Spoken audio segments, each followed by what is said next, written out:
I am Ethan, and I am 28 years old. For over 10 brutal, exhausting years, I poured my blood, sweat, and absolute sanity into building my family's distribution empire from the ground up, only to be thrown out onto the street so my golden boy older brother could take the throne. When I stood in that corporate boardroom, watching my life's work being handed over to a man who did not know the first thing about running a business, I asked my father what was supposed to happen to my career. He looked me dead in the eyes, right in front of the entire executive team, and said, "Walk away if you do not like it." They practically laughed me out of the building.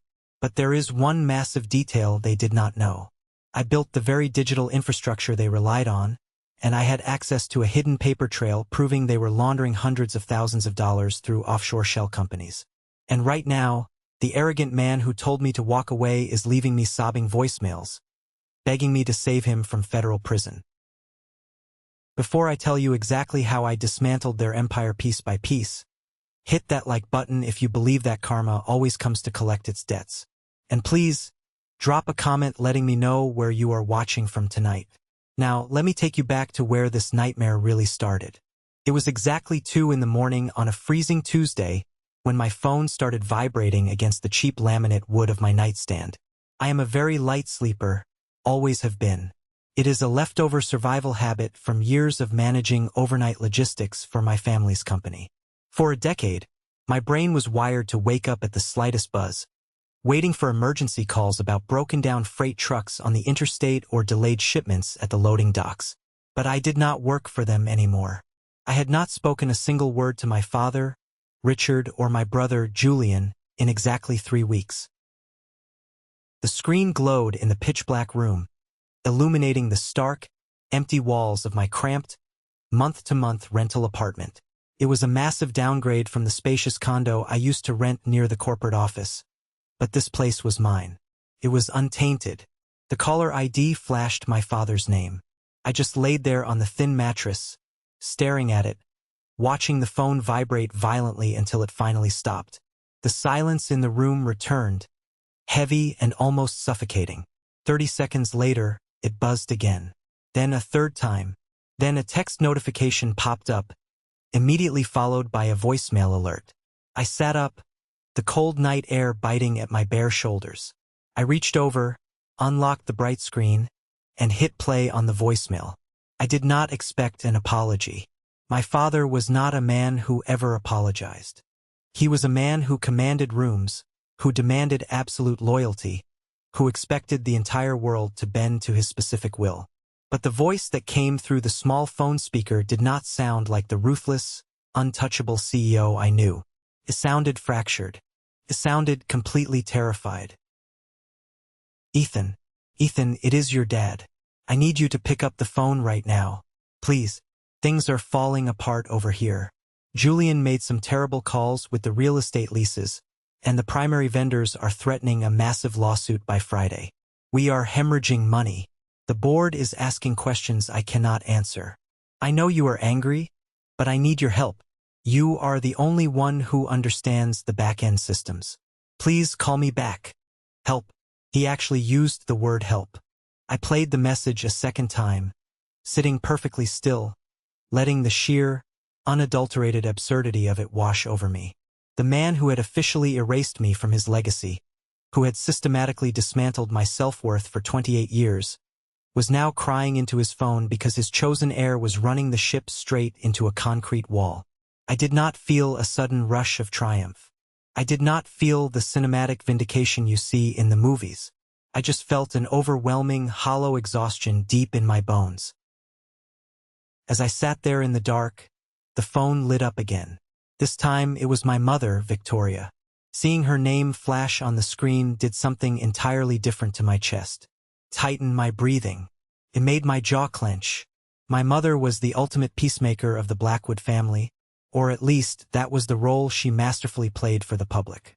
She was the one who smoothed over the cracks, who always asked me to be the bigger person, who weaponized my loyalty under the guise of family harmony. If my father was the heavy hammer, my mother was the velvet glove that smothered you into silent submission. I hovered my thumb over the green accept button.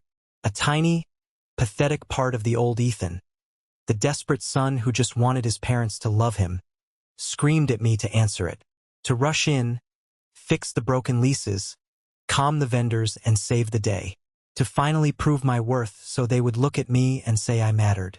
But the new Ethan, the man who had lost everything and survived the fall, took over. I pressed the power button, held it down, and watched the screen turn black as the phone powered off completely.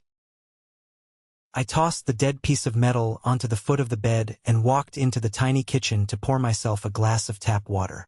I leaned heavily against the cheap counter, looking out the window at the empty suburban street below. The streetlights flickered, casting long, distorted shadows on the wet pavement. The silence of the apartment wrapped around me like a heavy blanket, and for the first time in my entire life, I felt entirely safe.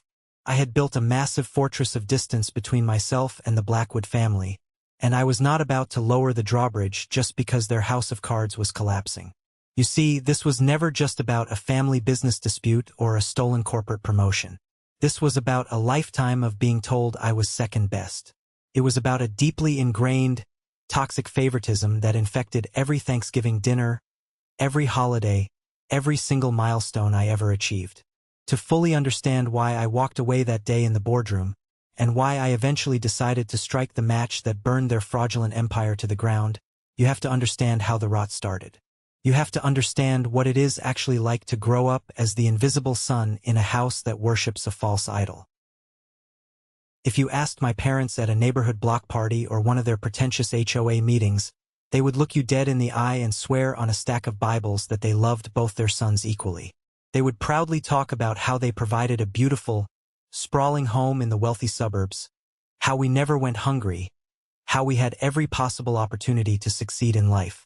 And from the outside, looking at the perfectly manicured lawns and the luxury cars parked in the pristine driveway, you might actually believe them. But the reality inside those walls was a completely different, much darker story. My brother, Julian, is 2 years older than me. From the exact moment he could walk and talk, he was the undisputed center of their universe. He was the classic golden child. He was charismatic, loud, athletically gifted, and effortlessly charming.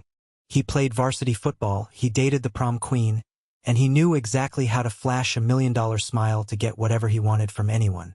I, on the other hand, was the quiet one. I liked numbers. I liked building systems. I liked figuring out how complex things worked. I did not demand the spotlight, so I rarely received even a sliver of it. The disparity started in small, insidious ways that chip away at a child's soul. When we were young, household chores were mysteriously delegated, so that I was always doing the grueling heavy lifting while Julian casually supervised. I remember being 14 years old and spending my entire summer sweating under the blistering July sun, pushing a heavy, rusted lawnmower around the neighborhood to save up money. I desperately wanted to buy a second-hand laptop from a dingy pawn shop downtown so I could teach myself basic coding. It took me 3 agonizing months of blistered hands and sunburns to save $300.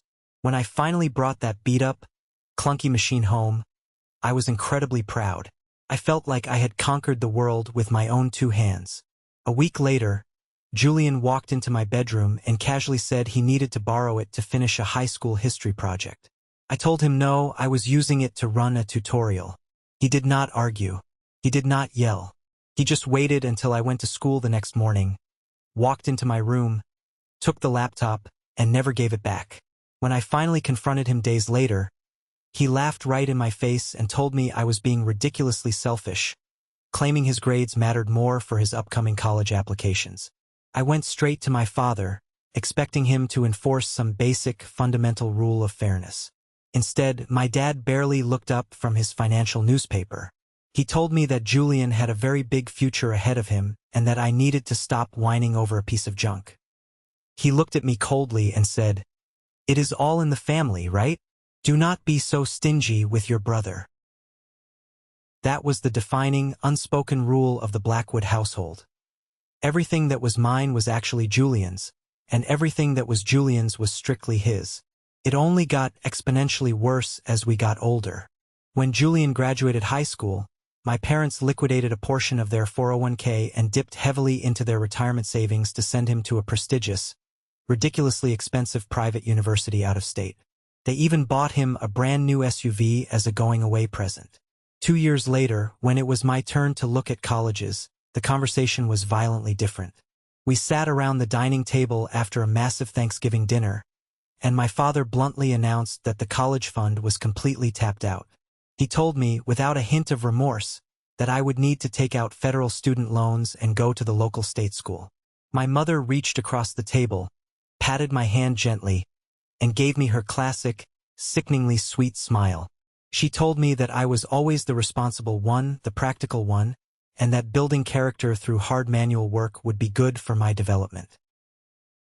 So I did what I always did. I swallowed the bitter pill and went to work.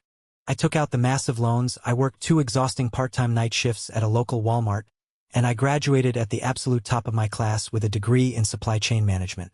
Meanwhile, Julian spent 5 years partying his way through his generic business degree, racking up massive credit card debt that my parents quietly paid off behind my back.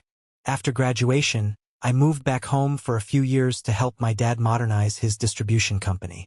It was a mid-sized operation, moving freight and managing inventory for regional retail chains. It was profitable, but the internal systems were stuck in the Stone Age. They were tracking millions of dollars of inventory on fragile paper ledgers and outdated, crashing spreadsheets. I worked brutal 60-hour weeks. I built a custom digital inventory management software from scratch, overhauled their bloated vendor contracts, and streamlined the entire warehouse operations floor. I was at the office by 6 in the morning and rarely left before 8 at night. The only person who ever witnessed my sheer dedication was Bob, the elderly security guard who locked the iron gates behind me every single night. Bob used to hand me a cup of terrible break-room coffee and tell me I was the hardest working kid he had ever met. It was profoundly sad that a minimum-wage security guard gave me more validation and respect than my own flesh and blood.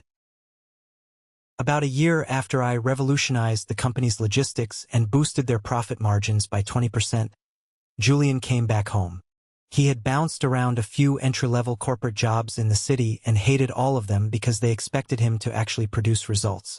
He told my parents he wanted to return to his roots and help build the family legacy. My father was overjoyed. He threw a lavish dinner to celebrate. The very next Monday, he gave Julian an executive title, a massive salary that dwarfed mine, and a pristine corner office with a skyline view. My title remained operations manager, and my salary was an absolute joke compared to what Julian was making just to sit in his expensive chair and play golf with clients. I tried to ignore the blatant disrespect. I kept telling myself that the work would ultimately speak for itself. But the final nail in the coffin was rapidly approaching. I kept my head down and focused on the data. I believed that eventually, my father would look at the quarterly profit reports and realize who was actually keeping the lights on. But the ultimate betrayal happened during a massive, high-stakes negotiation with a major real estate development vendor. I had spent 6 grueling months courting this specific client. I flew out to their construction sites, analyzed their complex supply chain bottlenecks, and drafted a bulletproof logistical proposal that would increase our company's overall revenue by 30%. I did all the heavy lifting. I built the presentations, I ran the numbers, I answered their late-night emails. The day before the final contract signing, Julian swooped in like a vulture.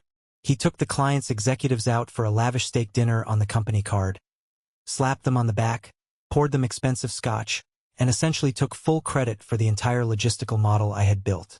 The next morning, my father sent out a company-wide email congratulating Julian on closing the biggest financial deal of the decade. My name was not even mentioned in the footnotes. It was as if I did not exist. I snapped. The years of repressed anger boiled over. I stormed down the hallway, pushed open the door to Julian's corner office, slammed it shut behind me, and demanded an explanation. Julian just leaned back in his expensive leather chair, put his expensive Italian shoes up on the mahogany desk, and smirked at me. He told me to relax, claiming it was a team effort, and blatantly stated that I lacked the executive presence and charisma to close high-ticket clients. Before I could reach across the desk and tear him apart, The office door clicked open, and my mother walked in. She had stopped by the office to bring Julian a homemade lunch. She saw my red face, saw Julian's smug expression, and immediately went into crisis management mode. She grabbed my arm tightly and pulled me out into the hallway. I will never forget the overwhelming smell of her expensive floral perfume or the absolute coldness in her eyes masquerading as maternal concern. She looked at me, sighed heavily as if I was a massive burden, and said, "Ethan, why do you always have to make things so incredibly difficult? Your brother needs this big win for his confidence. You are so smart you can always go out and get another client. Please just let him have this one. Do it for the family. Do it for me." That was the exact moment something inside my chest permanently broke. I looked at her, really looked at her, and realized the horrifying truth I had been denying my whole life. She was not a peacemaker. She was a dedicated enabler. She was a master manipulator who actively sacrificed my mental health, my career, and my future to pave an easy, frictionless road for her favorite son. I pulled my arm out of her grasp violently. I did not say a single word. I just turned around and walked back to my windowless office. I knew right then that I had to leave. I just did not know my father was about to force me out before I could write my resignation letter. 2 weeks after the stolen real estate client incident, the storm finally hit its peak. I was in the middle of running a complex stress test on our holiday logistics algorithms when my desk phone rang. It was my father's secretary, telling me my presence was required in the main corporate boardroom immediately. I assumed it was a standard strategy meeting. I grabbed my tablet, adjusted my tie, and walked down the long, carpeted executive hallway. When I pushed open the heavy oak doors, the atmosphere in the room was instantly suffocating. My father sat at the head of the massive mahogany table, his hands folded neatly in front of him. Julian was sitting directly to his right, wearing a smug, barely contained grin. 5 other senior executives and board members were seated around the table, their faces completely unreadable, staring at their notepads.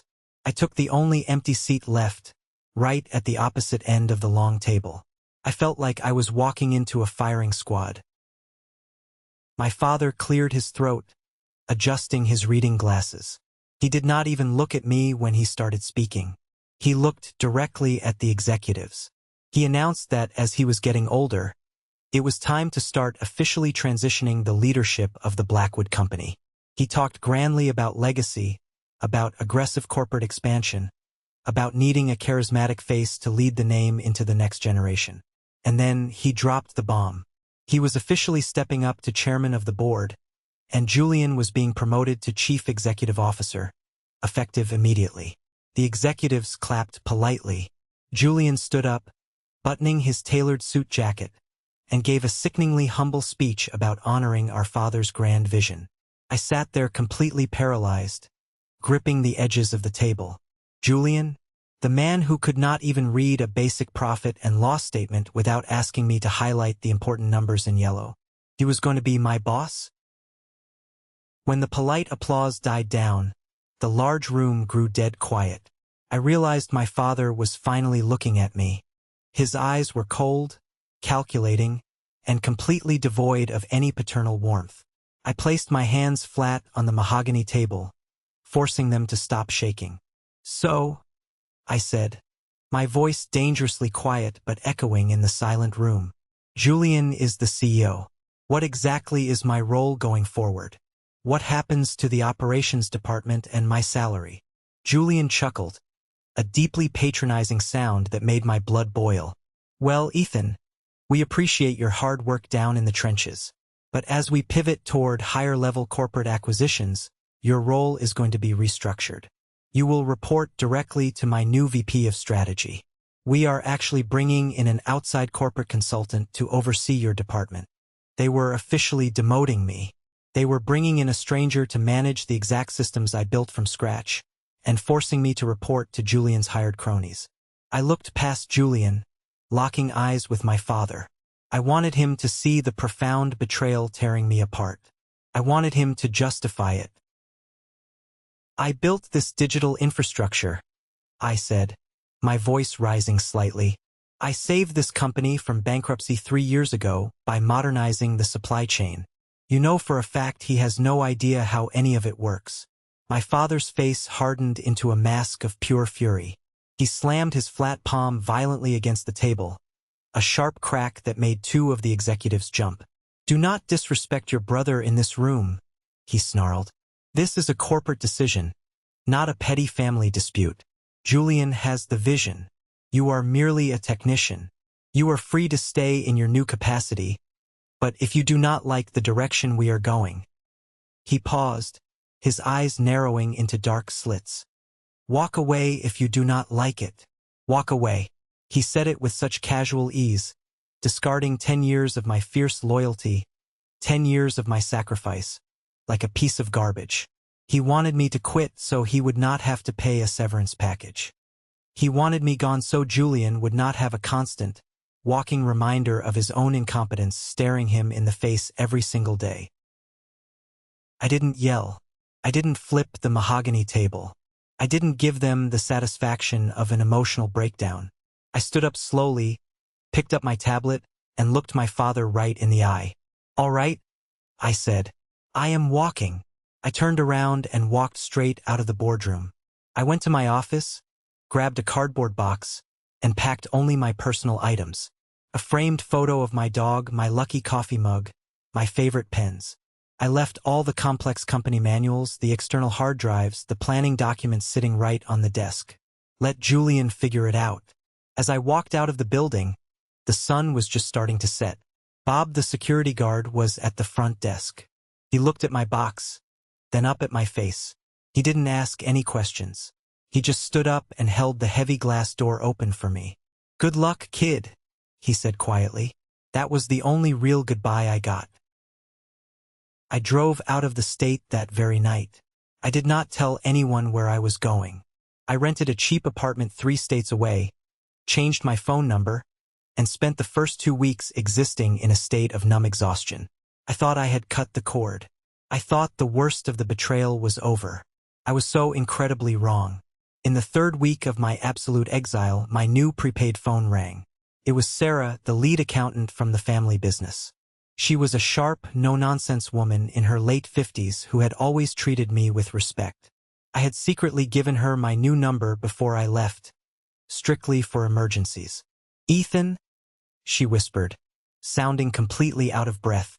"I am calling you from my car in the parking garage. I cannot talk long, but you need to know what your brother is doing." I gripped the phone tightly. "What is he doing, Sarah?" "He is destroying your professional reputation," she said, her voice shaking with indignation.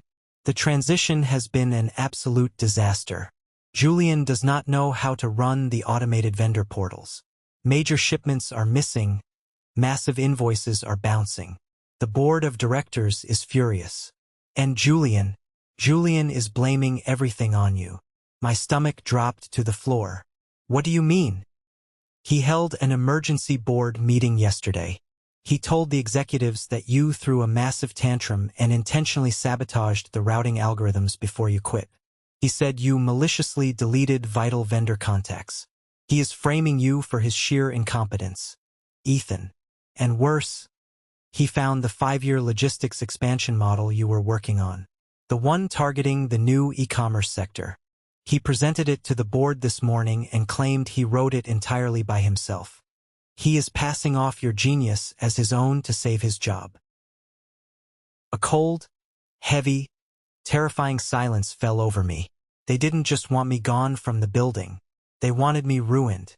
They were perfectly willing to drag my name through the mud, to ensure I could never get hired in this industry again, just to protect Julian's fragile, inflated ego. And my father was sitting there letting it happen. "Thank you for telling me, Sarah," I said, my voice completely devoid of any emotion. "Keep your head down. Do not let them know we spoke." I hung up the phone and walked over to the cheap laminate kitchen table. I sat down, pulled out a blank spiral notebook, and grabbed a pen. The sadness, the heavy grief, the desperate need for my parents' validation. It all evaporated into the air in that exact moment. It burned away, leaving absolutely nothing but cold, hardened steel in my chest. I wrote 3 words on the first page of that notebook, pressing the pen so hard it tore through the paper. Build. Don't beg. They wanted to steal my work and blame me for their failures? Fine. Let them try to pilot a commercial jet without knowing how to read the dashboard. I wasn't going to sit in the dark and cry over a lost inheritance anymore. I was going to build my own empire. And when their plane inevitably crashed into the mountain, I was going to make sure the black box recorded every single one of their sins. The very next morning, I officially registered the LLC for Apex Logistics. I didn't have millions of dollars in venture capital. I didn't have a fancy corner office or a corporate expense account. What I had was a brain that understood supply chain mechanics better than anyone else on the Eastern Seaboard, and a burning, obsessive drive to succeed. I converted my tiny living room into a command center. I bought 3 cheap monitors off a local marketplace app and worked 18-hour days. I started cold calling mid-sized retail brands, offering them a streamlined fulfillment service that guaranteed to cut their overhead by 20%. For the first 2 months, it was brutal. I ate cheap instant noodles and barely slept. But then, my first major breakthrough happened. My phone rang, and the caller ID showed the name Marcus. Marcus was the CEO of the massive real estate development firm, the exact same client Julian had stolen from me right before I was fired. I answered cautiously, "Marcus, to what do I owe the pleasure?" Marcus let out a loud, deeply frustrated groan on the other end of the line. "Ethan, thank God I finally found you. I had to bribe one of your old warehouse managers just to get this number. Your brother is a complete and utter disaster. He misses crucial deadlines, he talks in circles during meetings, and he has the sheer arrogance of a guy who was born on third base and genuinely thinks he hit a triple. I am officially breaking my contract with Blackwood Distribution. Are you building something new? Because if you are, I want in immediately." I smiled, a slow, predatory grin spreading across my face in the empty apartment. "I am, Marcus, and I can handle your entire portfolio by the end of the month." Landing Marcus's massive account was the catalyst I needed. With his financial backing, I secured a lease on a massive commercial warehouse on the outskirts of the city. I hired my first employee, a brilliant, hungry logistics coordinator named Liam, who had been laid off by a ruthless corporate merger. Liam was exactly the kind of loyal, hardworking guy my father always overlooked. We built the Apex warehouse from the ground up. Within 6 months, we were moving more freight than my family's company had moved in a year. I was thriving. I was finally breathing free air. But I never stopped keeping tabs on the Blackwoods. I knew the crash was coming, but I needed to know exactly how bad it was. That is when I stumbled upon the smoking gun that would change everything. During my time at the family company, I was the one who personally set up their enterprise cloud architecture. When they fired me, Julian's incompetent IT guys revoked my corporate email and locked me out of the primary servers. But they were incredibly sloppy. They forgot about an old, legacy administrative folder hidden deep in the directory, tied to an old developer key I had created years ago. Late one night, out of pure curiosity, I logged in. The access was still completely active. I started digging through the finance subfolders, looking for proof of Julian's incompetence to show Marcus. What I found was infinitely worse than incompetence. It was a massive, coordinated federal crime. I found a hidden folder labeled Contractor Disbursements. Inside were hundreds of PDF invoices paid out to 3 separate LLCs: Crescent Holdings, Vanguard Solutions, and Apex Consulting. He even stole the word Apex, the unoriginal hack. I cross-referenced the vendor IDs. These companies provided 0 physical services. There were no shipping manifests, no service logs, nothing. They were phantom companies. But what made my blood turn to ice were the routing numbers. The money was being funneled directly into offshore trust accounts in the Cayman Islands. I downloaded absolutely everything. I needed a professional to verify what I was looking at.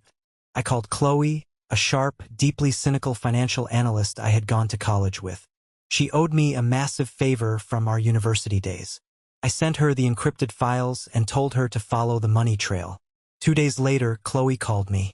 Her voice was dead serious. "Ethan, This isn't just skimming a few bucks off the top.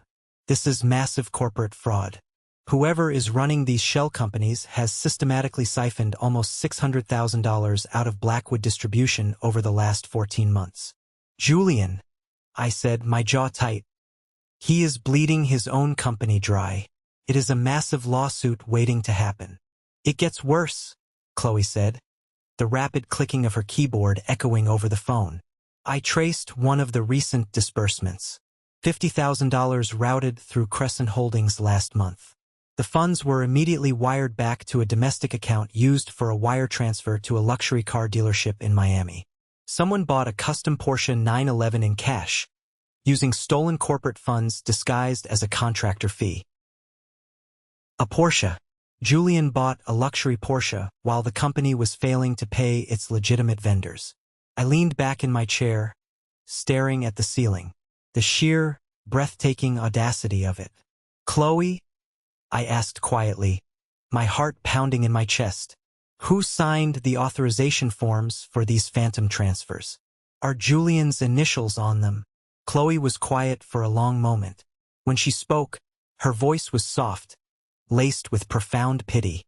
Julian's signature is on the transfer requests, Ethan. But he doesn't have the corporate clearance for offshore wires of this magnitude. Every single one of these invoices was countersigned. By your father, Richard Blackwood. The room started to spin. My father, the man who ruthlessly lectured me about integrity, about earning an honest dollar, about unyielding loyalty to the family. He wasn't just turning a blind eye to Julian's incompetence. He was actively participating in the embezzlement. He was robbing his own shareholders, his own hard-working employees, to fund his golden child's lavish lifestyle. Suddenly, my firing made perfect sense. I wasn't pushed out just because Julian wanted the CEO title. I was pushed out because I was the only person in the building smart enough to catch them stealing. I was a massive threat to their criminal enterprise. I thanked Chloe, hung up the phone, and looked at the thick stack of printed documents on my desk. I had the bank routing numbers. I had the IP addresses. I had the exact signatures. I held a nuclear bomb in my hands. The only question was when to detonate it. I didn't want to just send an anonymous tip to the police. No, that was way too easy. I wanted to look them dead in the eye when the walls came crashing down. I wanted to see the exact moment they realized the son they threw away was the architect of their destruction. I picked up my phone and dialed Marcus. Marcus, I said, my voice steady and cold as ice. You still hold a minority shareholder seat on the Blackwood board of directors, don't you? Unfortunately, yes, Marcus grumbled. I'm trying to sell my shares, but the company value is completely tanking. Do not sell them yet, I told him. I need you to call an emergency board meeting for this Friday. Demand full attendance. Richard, Julian, the whole executive team. Why? What exactly are you planning, Ethan? I looked at the printed invoice with my father's signature on it. I am coming home, Marcus, and I am bringing a match. I am coming home, Marcus, I said into the phone, staring at the printed financial documents scattered across my cheap kitchen table. And I am bringing a match. Marcus did not ask any more questions. He was a veteran of the real estate industry, a man who survived corporate bloodbaths by knowing exactly when to step back and let the wolves tear each other apart. He promised me he would leverage his shares to force an emergency board meeting for Friday morning at 9 o'clock sharp. He would demand that every single executive, including my father and my brother, be present in that room. He would not tell them why. He would only tell them that a major shareholder was threatening a massive lawsuit if the company's financial bleeding was not immediately addressed. That gave me exactly 4 days to prepare my weapon. I did not need a lawyer to draft a threatening letter. I did not need to scream or shout or beg for my dignity back. I needed undeniable, cold, hard facts.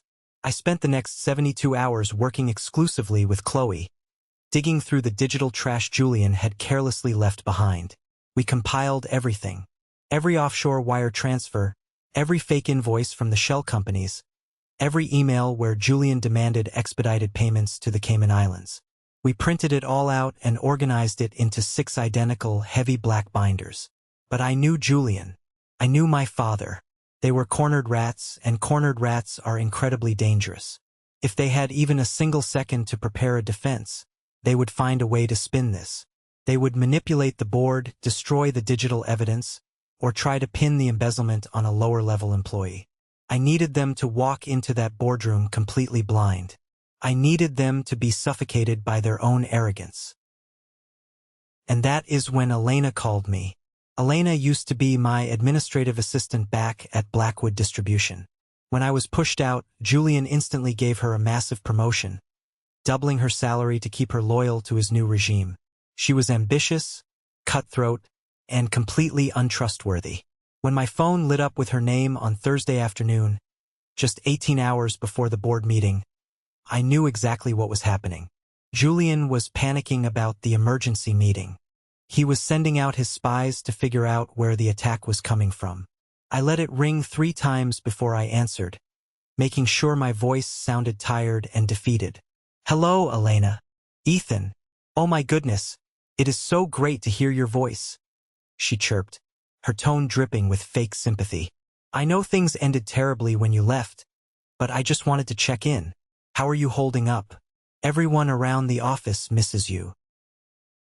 "I am surviving, Elena," I lied smoothly, staring directly at the 6 black binders of federal evidence sitting on my desk. "Just barely, but I am surviving." "That is so good to hear. Actually, the reason I am calling, Julian mentioned there is a huge board meeting tomorrow, and Marcus is threatening a lawsuit. Julian is so stressed. He actually thought maybe you were talking to Marcus. Trying to sue the company for your unpaid salary or your lost promotion." I told him, "No way, Ethan is too classy for that." But I just had to ask, "Are you planning something, Ethan?" There it was, the clumsy, desperate fishing expedition. I leaned back in my chair and smiled. I needed to feed her exactly what Julian wanted to hear. I needed him to think I was a pathetic, harmless nuisance.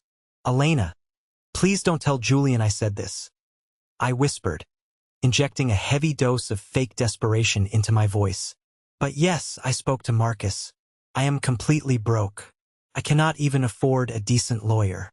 I told Marcus I wanted to sue my father for the salary he owes me, and maybe try to force a tiny settlement so I can pay my rent. But I don't have any real proof of anything. I don't have any documents. Marcus told me I was wasting my time. I am at the end of my rope." Elena let out a soft, highly theatrical gasp. "Oh, Ethan, I am so sorry. That is awful. I promise I won't tell Julian. You just focus on getting back on your feet." She hung up the phone.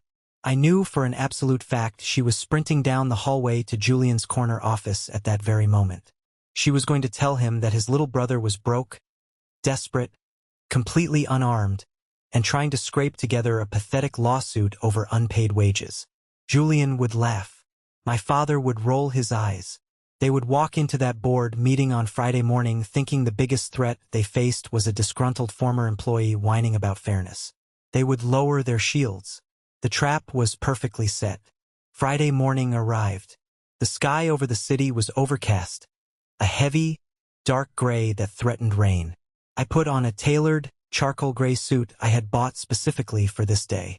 I did not want to look like the exhausted, overworked operations manager they remembered. I wanted to look like an executioner. I loaded the 6 heavy binders into the trunk of my car and drove toward the corporate headquarters of Blackwood Distribution. The drive felt entirely surreal. I drove past the same coffee shops I used to visit at dawn, past the same highway exits I took when I was working myself to the bone to build their wealth. I thought about the college fund my father claimed was empty. I thought about the decades of emotional neglect. I gripped the steering wheel until my knuckles turned completely white, letting the cold anger anchor me. When I pulled into the executive parking lot, I parked right next to the reserved spot for the CEO. Sitting in that spot was a gleaming, brand-new, custom silver Porsche 911. The exact car Chloe had tracked through the offshore wire transfers. The sheer arrogance of parking the physical evidence of a federal crime right outside the front door was staggering. I stared at it for a long moment, feeling a dark, icy calm wash over me. I walked up to the heavy glass doors of the main lobby. Bob, the elderly security guard, was sitting behind the front desk, sipping his coffee. When he looked up and saw me, his eyes went wide. He stood up slowly, looking at my expensive suit and the heavy leather briefcase in my hand. "Ethan," Bob whispered, looking around nervously to see if anyone was watching. "Kid, what are you doing here? You know you are permanently banned from the building. If Julian sees you—" "Bob," I said softly, giving him a genuine smile. "It is going to be a very strange day. Just buzz me through. I am here as an official guest of Marcus, the majority shareholder." Bob hesitated for a fraction of a second. Then, a slow, knowing smile spread across his wrinkled face. He reached under the desk and pressed the heavy buzzer. The electronic lock clicked open. "Give them hell, kid," he muttered. I walked through the lobby and stepped into the elevator, pressing the button for the top floor. My heart was beating in a slow, steady, powerful rhythm. I was not the terrified son anymore. I was not the invisible brother begging for scraps of affection. I was the architect of their ruin. The elevator doors slid open to the executive suite. The hallway was dead quiet. The emergency board meeting had already started. I walked past the receptionist's empty desk, my leather shoes completely silent on the thick carpet. I approached the heavy, frosted glass doors of the main boardroom. Through the glass, I could hear Julian's voice. He sounded incredibly confident, almost bored. "Listen, gentlemen," Julian was saying smoothly. "I know the quarterly numbers look a little soft, but Marcus is overreacting. We are simply navigating a complex transitional period. My brother, Ethan, left our digital infrastructure in an absolute mess when he threw his little tantrum and quit. We are spending capital to fix his mistakes. That is all." I pushed the heavy oak doors open. They swung wide with a loud, echoing creak. Every single head in the room snapped toward the entrance. There were 8 people sitting around the massive mahogany table. My father, Richard, was at the head. Julian was to his right. Marcus was sitting on the left, his arms crossed over his chest. Derek, a loyalist board member who worshipped my father, was sitting near the end. The silence that fell over the room was absolute. It was thick, heavy, and suffocating. Julian's smug smile froze on his face. My father's eyes widened in genuine shock, the color rapidly draining from his cheeks. He looked like he had just seen a ghost walk out of a grave. "What the hell is this?" Derek demanded, standing up and pointing a trembling finger at me. "Security. Who let him in the building? Richard, your son has no business being here. He is not an employee. He is a security risk." "Sit down, Derek," Marcus said, his voice booming across the room. He didn't even look at the man. "Ethan is here at my personal invitation. He is acting as my designated financial consultant for the duration of this meeting." Julian let out a loud, forced laugh, trying desperately to regain control of the room. He looked at me with pure, unfiltered condescension. "A financial consultant? Really, Marcus?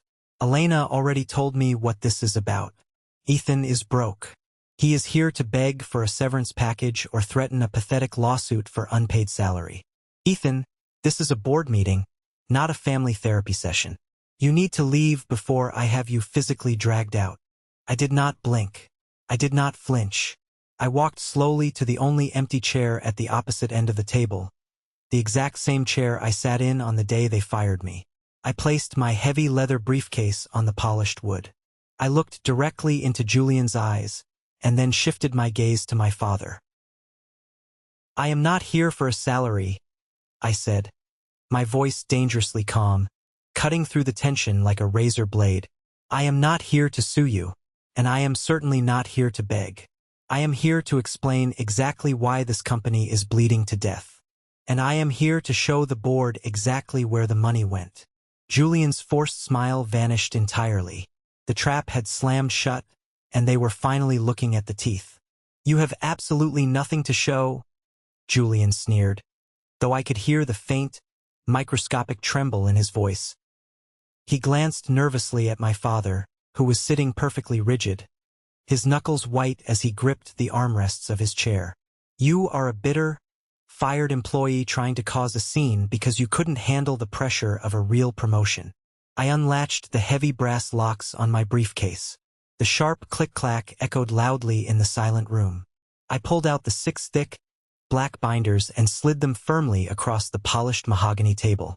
One stopped in front of Marcus. One stopped in front of Mr. Vance, the oldest and most ruthless member of the board. I made sure the thickest binder slid directly in front of my father. Open them, I commanded. I didn't ask. I didn't suggest. I ordered them. Mr. Vance, a man who had survived 3 corporate mergers and had 0 patience for family drama, flipped his binder open to the first tab. He adjusted his reading glasses. What you are looking at, I said, pacing slowly behind my chair, is a complete, unredacted forensic audit of Blackwood Distribution's accounts payable for the last 14 months, specifically the contractor disbursement accounts. Julian stood up abruptly, his chair screeching violently against the hardwood floor. This is highly illegal. You hacked into our secure servers. Richard, do not let them look at that. It is fabricated nonsense. He is trying to frame me. Sit down and shut your mouth, Julian, Mr. Vance snapped without even looking up from the pages. The sheer authority in the old man's voice made Julian freeze. He slowly sank back into his chair, his breathing shallow and rapid. Turn to page 12, I instructed the room. I watched as the board members simultaneously flipped the heavy paper. You will see a detailed ledger of payments made to 3 companies: Crescent Holdings, Vanguard Solutions, and Apex Consulting. Over the past year, Blackwood Distribution has paid exactly $585,000 to these entities. Derek, the loyalist, scoffed. So what? We use outside logistics consultants all the time. That is standard operating procedure. It would be, I replied coldly, if those companies actually existed. But if you turn to page 14, you will see the state registry searches. There are no corporate offices. There are no employees. There are no shipping manifests or service logs. They are phantom shell companies. But more importantly, look at the bank routing numbers. The room was so quiet I could hear the ticking of the grandfather clock in the corner. The funds did not go to domestic vendor accounts, I continued, my voice steady and relentless. The money was systematically wired directly into offshore trusts located in the Cayman Islands. This is not corporate mismanagement, gentlemen.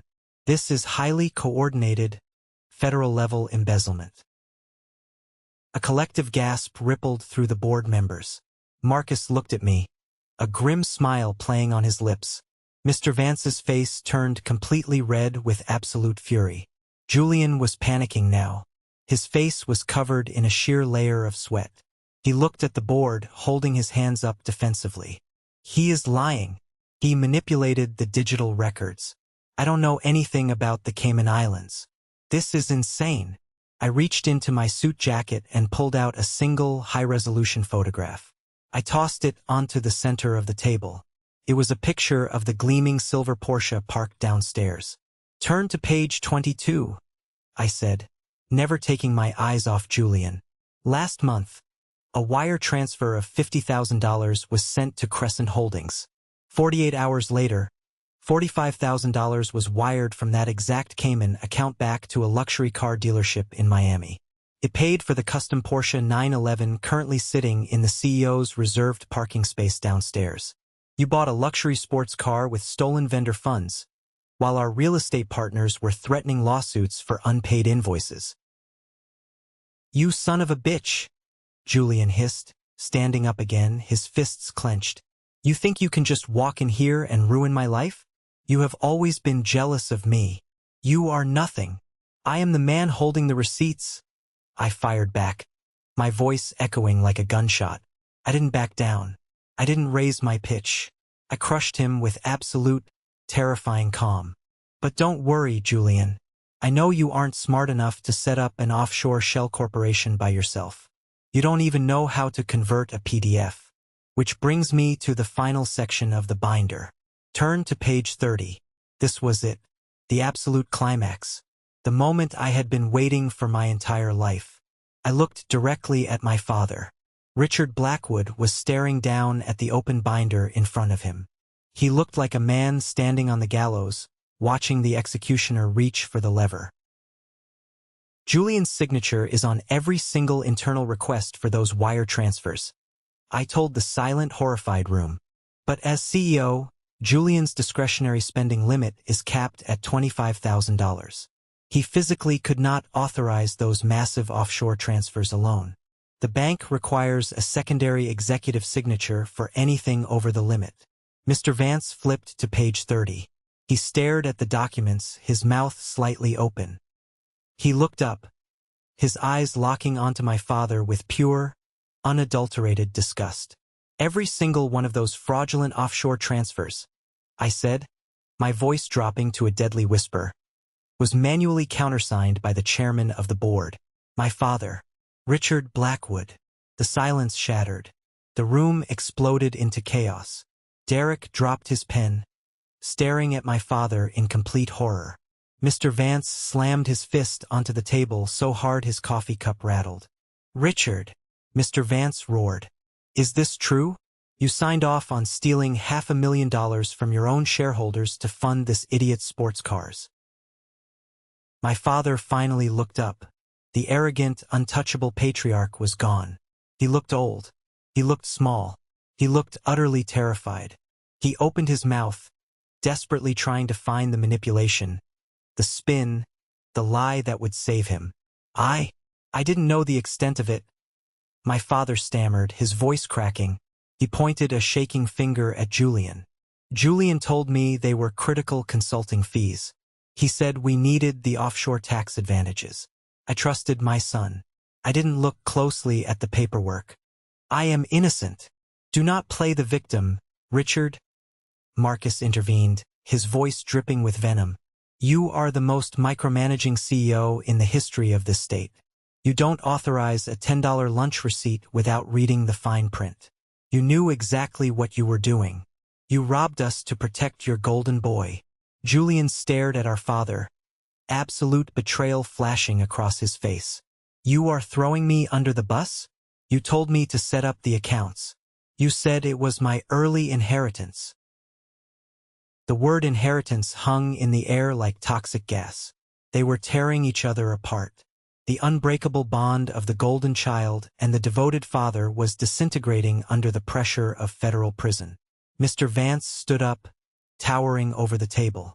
I have heard absolutely enough. As the senior member of this board, I am calling for an immediate vote. I move to terminate Julian Blackwood as Chief Executive Officer, effective this exact second, for gross financial misconduct and fraud. Furthermore, I move to permanently strip Richard Blackwood of his title as chairman and suspend all his corporate access pending a full federal investigation. The vote didn't even take 30 seconds. It was unanimous. Even Derek, the loyalist, raised his hand to fire them. He knew the ship was at the bottom of the ocean, and he wasn't going to drown with it. Julian collapsed into his chair, burying his face in his hands. He was hyperventilating, the reality of his ruined life finally crashing down on his shoulders. I closed my empty briefcase and clicked the brass locks shut. I had done exactly what I came to do. I didn't scream. I didn't demand an apology. I just exposed the rot to the sunlight. As I turned to walk out of the room, my father stood up. He walked around the table, his eyes filled with a pathetic, desperate pleading I had never seen before. He reached out and grabbed my arm. Ethan, please, he whispered, his voice cracking with tears. You have to pull those binders. We can fix this internally. We can pay the money back. I am your father. You cannot send your own flesh and blood to federal prison. Think about your mother. Think about the family. I looked down at his hand gripping my suit sleeve. Then I looked up into his terrified, tear-filled eyes. I thought about the 14-year-old boy whose laptop was stolen. I thought about the college fund that was denied. I thought about the endless, exhausting nights in the warehouse, entirely unappreciated. "Walk away," I said, my voice cold, hollow, and absolutely final. "Walk away if you do not like it." I pulled my arm out of his grasp, turned my back on the Blackwood Empire, and walked out the door. "Let's pause for a moment. Thank you for staying with me this far, you're truly amazing. Please help me by liking the video and commenting the number 1 below so I know you've been here with me until this point. This not only helps more people discover this story, but also lets me know that my experiences mean something to someone. Your support is the greatest motivation for me to keep sharing the rest of this journey. The immediate aftermath of that boardroom meeting was a spectacle of absolute destruction. I did not stay in the building to watch them pack their boxes. I walked out to my car, got in, and drove back to my own warehouse at Apex Logistics. I felt a strange, profound lightness in my chest. The heavy, suffocating anchor I had been dragging behind me for 28 years had finally been cut loose. But I didn't need to be in the building to know what happened next.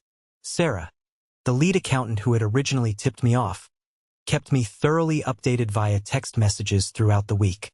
Apparently, the moment I left the room, Julian threw a massive, unhinged tantrum. He started throwing coffee mugs against the frosted glass walls, screaming that the board was ungrateful, that he was the victim of a massive corporate conspiracy, and demanding they call his lawyer. Mr. Vance didn't entertain a single second of his delusion. He had building security escort Julian out of the executive suite in front of the entire administrative staff. Elena, the assistant who tried to betray me, hid under her desk. My father's exit was much quieter, but infinitely more humiliating. The board forced him to sign a letter of immediate resignation, forfeiting his entire severance package and his remaining stock options to cover the stolen funds. He walked out of the building he had built, carrying a single cardboard box, looking like a broken, defeated old man.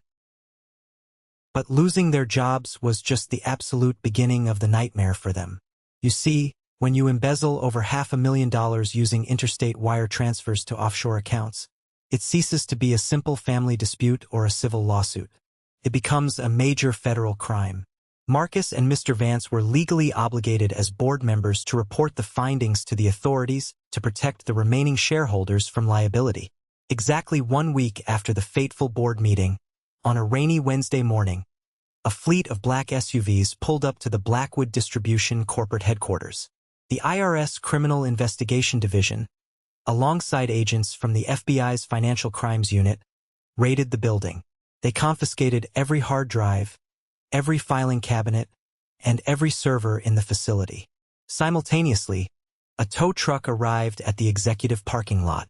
Sarah sent me a glorious, high-definition video of Julian standing in the pouring rain, screaming at federal agents as they chained up his custom silver Porsche 911 and towed it away as seized criminal assets. He tried to claim he bought it with his legitimate salary. The agents just laughed at him and handed him a federal subpoena. The fallout was catastrophic. Julian's bank accounts were completely frozen. Without the company paying his massive credit card bills, his entire luxurious lifestyle evaporated overnight. His wealthy friends, the ones he bought expensive scotch and steak dinners for, immediately abandoned him the second the word indictment hit the local business journals. He was forced to move out of his luxury downtown penthouse and move back into my parents' house in the suburbs. My father was facing the total annihilation of his legacy. The man who cared about nothing more than his reputation at the local country club was suddenly a corporate pariah. His golfing buddies stopped returning his calls. He was facing multiple felony charges for wire fraud and conspiracy. To afford the massive retainer for a high-powered criminal defense lawyer, he had to take out a second mortgage on the sprawling family estate. He was looking at real, hard prison time, and the sheer terror of it was aging him a decade a month. They had truly let it all burn. They sacrificed a stable, multi-million-dollar business, their freedom, and their dignity, all because they refused to acknowledge my worth and blindly enabled a narcissist. Meanwhile, Apex Logistics was exploding. Marcus officially moved all his real estate distribution contracts over to my company. Other vendors from Blackwood, sick of the chaos and the federal investigations, followed suit. Within a year, we had to open a second warehouse facility just to handle the volume. I promoted Liam to vice president of operations, giving him the exact salary and respect he deserved. I was building a team based on loyalty, hard work, and absolute transparency. I was proving to the world, and more importantly to myself, that I never needed the Blackwood name to be successful. But the universe wasn't quite done with the Blackwood family drama. There was one final ghost from the past that I needed to confront. One final tether that needed to be permanently severed before I could truly be free. It was a Tuesday afternoon, exactly 8 months after the boardroom confrontation. I was sitting in my spacious, sunlit office at Apex Logistics, reviewing the quarterly profit margins with Chloe, whom I had officially hired as my chief financial officer. My desk phone buzzed. It was my receptionist. "Ethan," she said hesitantly, "there is a woman in the lobby. She says she is your mother. She does not have an appointment, but she is crying and refusing to leave." My blood ran completely cold. Victoria Blackwood. I had not spoken to my mother since the day I walked out of the family company. I had blocked her number and ignored the barrage of desperate, emotionally manipulative letters she sent to my apartment. I took a deep breath, looked at Chloe, and nodded. "Send her in." A minute later, my office door opened. My mother stood in the doorway. The impeccably dressed, perfectly manicured woman I remembered was completely gone. She looked exhausted, frail, and deeply stressed. She was wearing an oversized coat, and her eyes were red-rimmed from crying.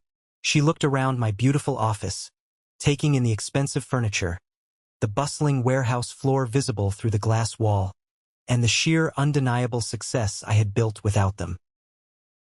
She walked over to my desk and immediately started sobbing. It wasn't a quiet cry. It was a loud, theatrical, agonizing wail.